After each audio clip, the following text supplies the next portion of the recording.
Imagine you're conducting a literature review on a specific topic, let's say, the impact of financial literacy on personal savings. With thousands of studies available, how do you ensure that your review is comprehensive, unbiased, and transparent? This is where the PRISMA method comes in. PRISMA stands for Preferred Reporting Items for Systematic Reviews and Meta-Analyses. It is a structured framework designed to help researchers systematically collect, evaluate, and report research findings in a clear and reproducible manner.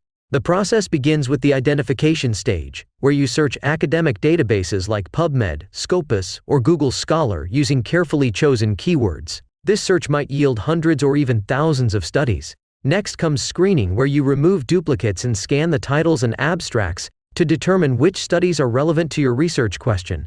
At this stage, you apply clear inclusion and exclusion criteria. For instance, you might focus only on peer-reviewed studies published in the last 10 years. Once you've narrowed down your list, you proceed to the eligibility phase. Here, you conduct a detailed full-text review of each study, ensuring they meet your predefined criteria. Some papers might be excluded because they lack sufficient data or don't align closely with your research focus. Finally, after careful selection, the remaining studies are included in your final analysis.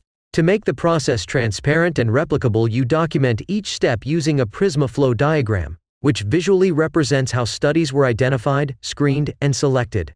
Additionally, a PRISMA checklist ensures that all critical aspects of your systematic review, such as methodology, results, and potential biases, are properly reported. By following PRISMA, your literature review becomes a well-organized, credible, and scientifically rigorous study that others can trust and replicate. It ensures that your findings are based on a methodical selection process rather than an arbitrary collection of sources.